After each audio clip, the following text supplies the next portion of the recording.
Hello everyone, I am Divya, your math facilitator. In this video, we shall discuss the solutions of exercise 5.1 of class 8. So here comes the first problem.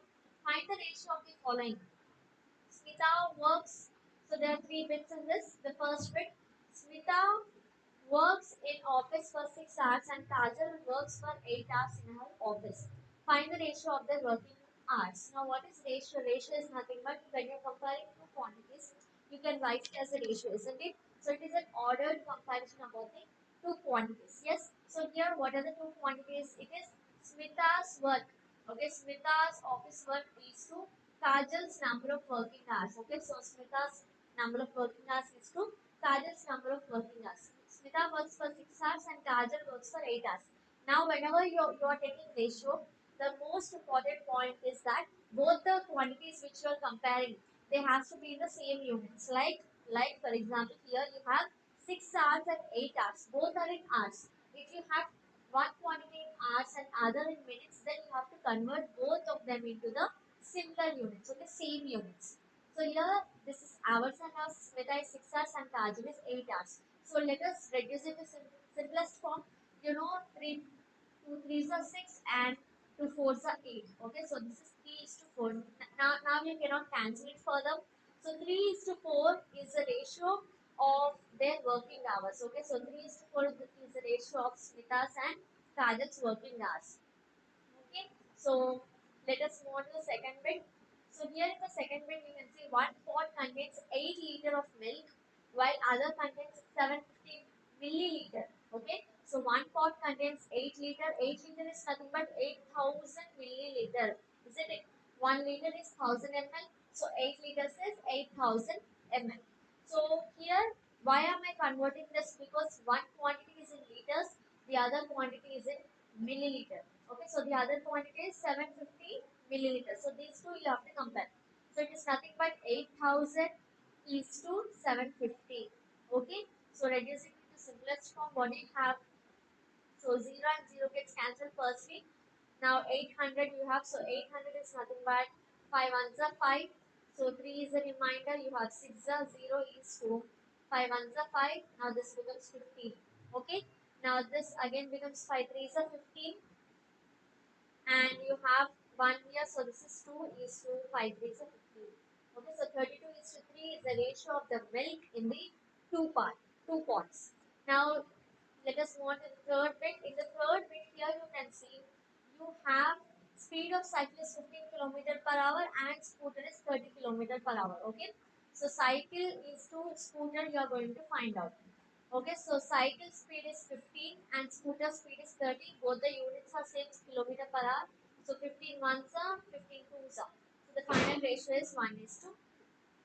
Here very simple, right? Moving on to the second one you have, if the compound ratio of 5 is to 8, is 3 is to 7, is 45 is to x. Okay, so the compound ratio of 5 is to 8 and 3 is to 7 is 45 is to x. You have to find the value of x. So given what are the two ratios? Given two ratios are 5 is to 8 and 3 is to 7. These are the two ratios. Now, when two ratios are given to you, how do you find the compound ratio? So, 5 is to 8 is to 3 is to 7. Okay, how do you find? So, it is nothing but product of antecedents is to product of the consequence. Okay, so antecedents are nothing but the first term of each ratio. So, first number of the first ratio and first number of the second ratio. Okay, so it is 5 multiplied by 3 is 2. Now, consequence are nothing but the second number. So, the second number of second ratio, first ratio and second number of the second ratio. So, it is 8 into 7. Okay, this is number 15 is to 56 is the compound ratio. Okay, so the compound ratio which you got is 15 is to 56. But but it is given that but it is given that 45 is to x. This is the compound ratio. It is given that 45 is to x is the compound ratio. Yes, so let us equate both of them. Okay, so equating, what do you get? 15 is to x. So 15 is to 56 is equals to 45 is to x. Okay, I'm just equating the compound ratio which we found out to the compound ratio which is given in the question. So 15 is to 56 is 45 is to x. Okay, so So 15 by 56 is equals to 45 by x. Ratio you can write it in the same, isn't it? So now just cross multiply. So you have 15x is equals to 45 into 56. Okay, so I want the value of x. X is 45 into 56 divided by 15. Now 15 ones are 15 threes are. So x is nothing but 18, this is 168. So the value of x is 168. Okay. So firstly, what are we doing? We are simply finding the compound ratio of the given two ratios, and then we are equating the compound ratio to the given compound ratio in the question. Okay. And simple solving will get the answer. So let us move on to the next one. Similar problem, if the compound ratio of 7 is to 5 and 8 is to x is 84 is to 60. Okay. So given ratios are given ratios are 7 is to 5 and 8 is to x. So 8 is to x. Now this one you can do it in this way. So now here also let us find the compound ratio first. So 7 is to 5 and 8 is to x. The compound ratio is nothing but you will multiply the antecedents and the consequence. Okay. So 7 into 8 is to 5 into x. Okay, so this is 56 is to 5x. So this is the compound ratio. But it is given that the compound ratio is 84 is to 60. Okay, so this 56 is to 5x is equal to 84 is to 60, same like the previous one. Okay, so 56 divided by 5x is equals to 84 divided by 60. From this, let me find out the x value.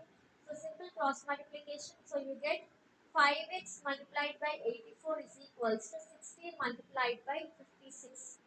Okay. So simple cross multiplication, this is what you get. So now I want the value of 5x. 5x is 60 multiplied by 56 divided by 84. Okay. Now what is the value of x? X is nothing but 60 multiplied by 56 divided by 5 multiplied by 84. Here 5 is in multiplication. Transposing it to algebra it becomes division. Now 5 ones are 5, 5 twelves are. Okay. And 12 ones are, 12 sevens are. 84. Now 7 ones are, 7 eights are. Okay. So the final answer x you are getting it as 8. Okay, so simple find the compound ratio of these two and equate it to the given ratio. Similar problem like the second one. Okay, now third is also same, but here one extra step you have to find the inverse ratio. Okay, so the compound ratio of 3 is to 4 and the inverse ratio of 4 is to 5. Okay, compound ratio of 3 is to 4 and the inverse ratio of 4 is to 5 is 45 is to x. So let us firstly find what is the inverse ratio. Inverse ratio of 4 is to 5 is nothing but 5 is to 4. Inverse of it. Okay, reverse of it. So now compound ratio, I am writing it as CR. CR of 3 is to 4 and 5 is to 4. How much will you get? So it is compound ratio of 3 is to 4 and 5 is to 4. Product of antecedents, product of consequence. So 3 5s are 15 is to 4 4s are 16. So this is 15 is to 16. This is what you got. But the compound ratio given is 45 is to 6. Okay. That means this 15 is to 16 should be equal to 45 is to x. Okay. That means 15 by 16 is 45 by x. Okay, now simple cross multiplication you do. So 15x is equal to 45 into 16. I want the value of x. X is 45 into 16 divided by 15. 15 ones are 15 threes are. So x is nothing but 40. Clear? Now let us move on to the next one. In a primary school, there shall be 3 teachers to 60 students. Okay, for 60 students, you have 3 teachers. If there are 400 students enrolled in the school, how many teachers should be there in the school in the same ratio? Okay. Now, firstly, let us find what is the same ratio. Let us find what is the ratio of this teachers is to students.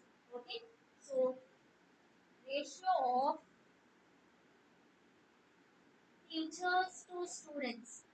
How many teachers are you having for one student? You have 3 teachers for 60 students. Okay, that means one teacher for 20 students. Okay, reducing to the simplest form 3 1 to 3, 3 20s are 60. So ratio of teachers is to students is 1 is to 20. Now you want to find out how many teachers are required if the students are 400. Okay, so number of students are 400. Okay, students are 400 students. So how many teachers are required if you want it in the same ratio? Okay, that means teachers, let us take it as x. Okay, so x is to 400 should be equal to 1 is to 20. Okay, so they are equal, the ratio is same, isn't it? It is given, ratio is same. So x is to 400, teachers is to student is, teachers were taking it as x and students are 400. So teachers is to students, x is to 400 is, now what is the ratio of teacher is to student? 1 is to 20. Okay, so simple, x by 400 is equals to 1 by 20. Okay, so cross multiply, so 20 x is equals to 400. So x is 400 divided by 20 because here it is in multiplication. So this becomes 2 ones are 220s. So x is nothing but 20. So x is nothing but the number of teachers. So number of teachers required for 400 students is 20. Clear? So this is how we are going to solve the remaining problems of this exercise. So do stay tuned to the channel. We shall solve from question number 6 in the next video. So if you have liked the video, then give this video a very big thumbs up, share this channel with all your friends, and don't forget to subscribe to the channel. Thanks for watching.